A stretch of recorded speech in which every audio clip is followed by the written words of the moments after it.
In the deep blue waters of the Eastern Pacific, a narco-submarine loaded with millions in illegal drugs tried to outrun justice until the U.S. Navy and Coast Guard brought it to a fiery end.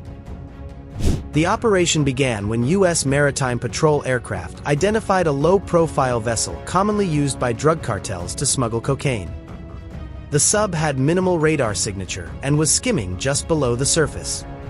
Within hours, a U.S. Navy Arleigh Burke-class destroyer and a Coast Guard law enforcement detachment converged. Despite multiple warnings, the vessel attempted to evade interception, forcing crews to escalate their response. With non-lethal methods exhausted and the sub continuing to flee, both ships opened fire. Precision rounds disabled the craft's engines. Boarding teams rushed in, securing the vessel before it could be scuttled by its crew. Once secured, agents discovered tightly packed bundles of cocaine over 4,000 pounds, with an estimated street value of $58 million. The 4 crew members were taken into custody and turned over to U.S. federal authorities. The U.S. Coast Guard, in coordination with the U.S. Navy destroyer USS Sampson, interdicted 2 suspected drug smugglers and seized approximately 3,439 pounds of cocaine in international waters of the Eastern Pacific Ocean July 10. While on routine patrol, the Sampson detected a go-fast vessel approximately 380 miles southwest of Acapulco, Mexico. The vessel displayed no indication of nationality and was operating in a known drug trafficking corridor. Its appearance and behavior aligned with known maritime smuggling trends, raising further suspicion. Tactical control of the Sampson was transferred from U.S. 3rd Fleet to Coast Guard's Southwest District for interdiction and apprehension authority. When the U.S. Navy MH-60R Seahawk helicopter, assigned to the Scorpions of Helicopter Maritime Strike Squadron, HSM-49, launched from the Sampson and signaled its presence, the suspects aboard began jettisoning packages into the ocean. After warning shots were ineffective, the helicopter crew employed disabling fire, successfully stopping the vessel. The Sampson launched 2 boarding teams, which recovered several of the jettisoned packages and took positive control of the suspect vessel. Coast Guard law enforcement personnel conducted a boarding and determined the vessel to be without nationality, granting authority for a full law enforcement boarding. The 2 suspected drug smugglers were taken into custody, and field tests confirmed the presence of cocaine aboard the Go-Fast.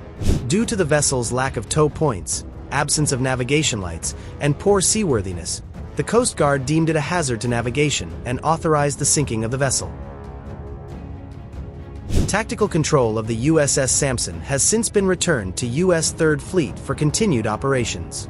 The Coast Guard routinely partners with U.S. Navy and interagency assets to counter transnational criminal organizations operating in the maritime domain. Sampson is employed under U.S. Northern Command's Maritime Homeland Defense Authorities with a Coast Guard law enforcement detachment embarked to enable maritime interdiction missions to prevent the flow of illegal drugs and other illegal activity. U.S. Northern Command is working together with the Department of Homeland Security to provide additional military forces and capabilities at the southern border.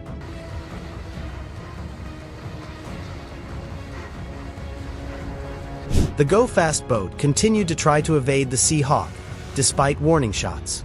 In accord with normal maritime interdiction procedures, the helicopter then fired shots at the vessel to disable it from escaping.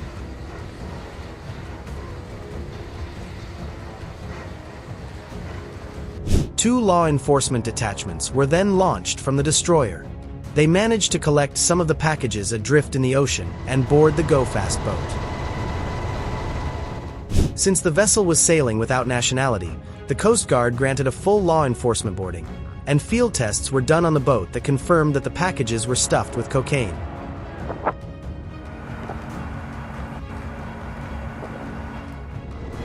Two suspects were arrested, and the Coast Guard had the Go-Fast boat sunk, due to its lack of navigation lights and other standard features. They deemed it as hazardous to others at sea. After the law enforcement mission was completed, the destroyer was returned to the tactical control of U.S. 3rd Fleet. The Sampson began its border deployment last month, departing Naval Base San Diego on June 3rd. Weeks into its deployment on June 22nd, the vessel successfully interdicted 3.5 tons of cocaine in the Eastern Pacific.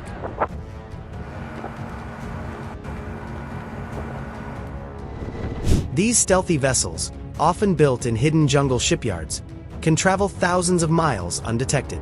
With just a few feet above water, they're hard to spot, making them one of the most dangerous tools in modern drug trafficking. The U.S. Navy plays a key support role in drug interdiction, providing long-range detection, interdiction capabilities, and muscle when traffickers fight back or refuse to stop.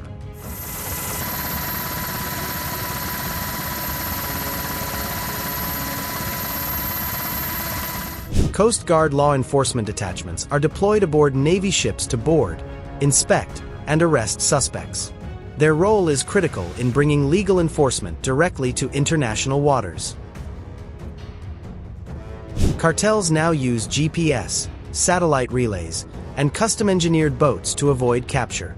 Some even self-sink when caught destroying evidence before authorities can board. According to U.S. Southern Command, there's been a 30% increase in maritime drug shipments through the Pacific in the last year alone. Each narco-sub could finance months of cartel operations, including weapons and recruitment.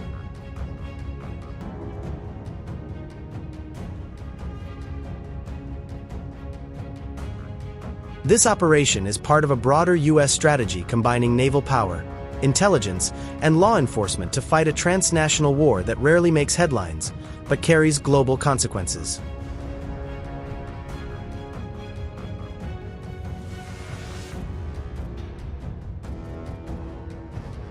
As long as the sea offers a secret path, the fight against narco-submarines continues, one silent pursuit at a time.